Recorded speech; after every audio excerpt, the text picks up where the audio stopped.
Alors bonjour Agathe, merci pour ta disponibilité. Alors je vais d'abord te demander depuis combien de temps est-ce que tu es en contact avec cet entraînement, donc la mindfulness? Ça fait maintenant une petite année et demie Un an et demi. que j'ai rencontré la mindfulness. Ok. Qu'est-ce qui t'a amené à entrer dans ce genre d'entraînement?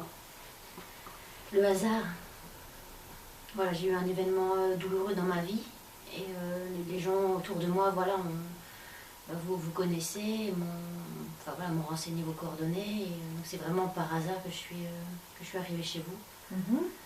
et que j'ai découvert la mindfulness, une approche à laquelle j'étais pas spécialement réceptive ou voilà, je trouve que c'était un peu à la mode et puis enfin voilà, je trouve que c'était un peu, ça semble un peu superficiel vu de l'extérieur et des témoignages des gens et de ce qu'on pouvait en entendre.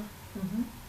Mais Et aujourd'hui, donc, par rapport à ça, vu que tu as du recul, tu as plus d'un an et demi de recul, euh, si tu devais en parler à quelqu'un, qu'est-ce que tu dirais? Pourquoi c'est un outil utile dans notre quotidien?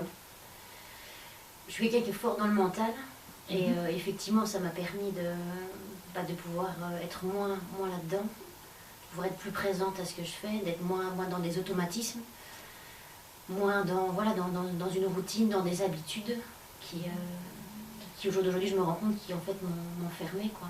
Voilà. Est-ce que tu peux prendre un exemple, juste dans ton quotidien, quelque chose que tu faisais avant, que tu ne fais plus maintenant, ou que tu fais autrement? Euh, Dans mon quotidien, je veux dire, voilà, concrètement, voilà, j'ai appris des études. Mhm. Donc j'ai un métier plutôt intellectuel et j'ai appris des études dans quelque chose de plus manuel. Mhm. Et ce choix est devenu vraiment une évidence. Et j'en suis vraiment contente. Voilà, c'est quelque chose que j'aurais jamais, il y a un an et demi d'ici, imaginer concrétiser cette chose-là, quoi. Est-ce qu'on peut dire que maintenant tu as trouvé la plus juste distance par rapport à toi? J'ai encore du boulot. J'ai encore du boulot, mais voilà, je sens que il y a des poids en moins des poids qui partent, des Mhm. choses qui font partie de mon histoire, qui m'appartenaient pas. Je pensais qu'ils m'appartenaient, mais voilà, tout ce travail fait qu'à un moment donné, je peux me détacher des étiquettes qu'on a mis sur moi, Mhm. que j'ai cru qu'étaient les miennes, que j'ai porté, supporté, jusqu'à rencontrer la mindfulness. Donc la mindfulness nous fait sortir du calva de la culpabilité, on peut dire ça? Oui, de la culpabilité, de l'idée qu'on a que les gens ont de nous, Du regard de l'autre. ouais, du regard de l'autre, pour pouvoir se regarder soi-même. Mhm. Après, voilà, ça reste encore un peu flou pour moi, parce que voilà, je suis dans cette découverte-là, mais voilà, je me détache de choses qui je me rends compte aujourd'hui ne m'appartenaient pas, quoi, et qui effectivement, en fait, étaient un poids. Alors la mindfulness a ça de caractéristique, c'est que on peut mesurer les paramètres psychologiques, les compétences émotionnelles au fur et à mesure qui vont s'établir.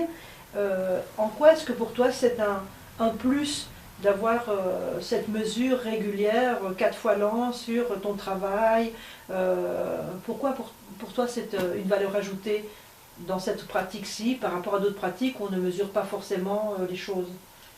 Ça permet aussi un peu d'objectiver notre ressenti, enfin mon ressenti, d'avoir aussi voilà, un peu une ligne de conduite sur des choses que je pense avoir acquises ou pas, et donc voilà, des choses qui y a encore à travailler.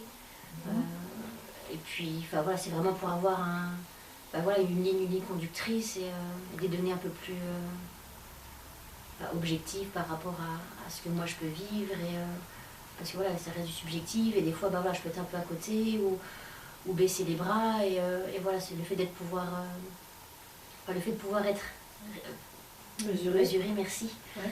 m'a fait voilà, que ça permet un peu de recentrer les choses et de pouvoir avancer, quoi. Donc cette démarche un peu plus scientifique permet de mettre un cadre au processus d'apprentissage de la personne dans la pratique, en relation à la quantité de pratique et à ses Moi, difficultés. je trouve que ça donne des points de repère. Des points de repère. Ça donne des points de repère pour nous situer où on en est dans notre pratique. Et voilà, pour voir ce qu'il y a encore à travailler. Enfin, il y a toujours des choses à travailler, mais voilà, c'est vraiment voilà, des points de repère. Parce qu'il y a des moments où voilà, ça reste difficile.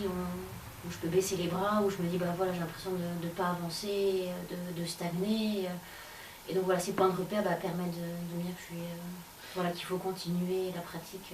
Voilà, alors justement, comme tu es quelqu'un de très persévérant et de constant, dans les obstacles à la pratique, quels sont ceux que toi tu pourrais dire pour les personnes peut-être qui seraient plus à se décourager assez rapidement, qui font partie du travail et que l'on doit observer et que l'on doit évidemment gérer. Quels sont les obstacles les plus grands à cet entraînement dont la méditation est juste un des exercices? Ça, tu seras d'accord avec moi. Il y a une trop grande tendance à croire que mindfulness c'est juste méditation. C'est bien plus que ça. Hein? La grande difficulté, c'est de trouver un moment, de se dégager ce moment-là dans sa journée. Parce qu'on n'a pas forcément l'habitude de prendre du temps vraiment pour soi. Toujours cette peur du regard de l'autre en disant tiens, t'es un peu égoïste, tu penses qu'à toi. Mais voilà, je pense que c'est vraiment important de pouvoir se dégager ce temps-là. Après, voilà, voir si on le met le matin, l'après-midi, le soir, enfin voilà, ça, je pense que ça dépendra de chacun. Pour moi, c'est plus facile le matin parce que j'ai moins de pensées. Donc c'est vraiment un changement de culture dans lequel on doit s'installer, un art de vivre qu'on doit apprendre, une autre hygiène de vie. Et que notre entourage doit aussi apprendre. Voilà, on sait que voilà, quand je fais des exercices, on me laisse tranquille le temps que je les fasse. Et donc voilà, c'est aussi un apprentissage des gens qui vivent avec moi. Alors, il n'y a pas très longtemps, je vais terminer avec cette question, tu as pensé à mettre tes enfants dans la mindfulness aussi pour enfants, Mindfulness Kids. Pourquoi toi, en tant que maman, tu penses que tes enfants vont bénéficier de cet atelier des émotions pour les enfants? Qu'est-ce que tu espères qu'ils vont pouvoir... apprendre à gérer, gérer leur ressenti, leurs émotions. On doit, enfin voilà, on ressent, il n'y a pas de culpabilité à ressentir des choses. Après, il y a une manière de les exprimer. Et je trouve que la mindfulness permet de prendre ce recul. Oui, on vit des choses, mais voilà, c'est pas pour ça que la personne en face doit subir les foudres de nos émotions. Et je pense que voilà, c'est vraiment une plus-value pour chacun de pouvoir mieux se connaître, de pouvoir observer son ressenti, ses émotions et de décider ce qu'on en fait. Voilà, donc c'est la position de l'observateur qui est une des compétences en mindfulness. Et donc ce que tu as l'air de dire, mais qui est vrai, qui est juste, c'est qu'on a un temps en plus par rapport à l'expression émotionnelle, même quand il s'agit de la colère. Oui. Et ça va donner donc évidemment une expression autre, puisque elle ne va pas être en pilotage automatique, elle va être motivée par une intentionnalité. Donc c'est ça que tu as envie d'apprendre à tes enfants, de pouvoir... Oui, dans cet échange-là, tout le monde est gagnant. Voilà, autant l'enfant qui peut exprimer d'une manière plus recevable que des cris, des hurlements ou des insultes. Et je trouve voilà, qu'on gagne dans la richesse de l'échange et du partage. Quoi. Et donc voilà, c'est pour ça que je suis en tant que mère, je trouve que c'est vraiment toujours un outil en plus et qui est vraiment... vraiment un outil important. Et donc, tes enfants sont dans quelle tranche d'âge? J'en ai une qui a 4 ans, donc voilà, pour elle, la question ne se pose pas encore actuellement, et l'autre qui va avoir 7 ans. Voilà, très bien. Écoute, merci Agathe, je pense que ce que tu as partagé sera utile pour ceux qui peuvent encore se poser des questions sur la pratique. Donc voilà, merci beaucoup. Merci. Beaucoup à toi.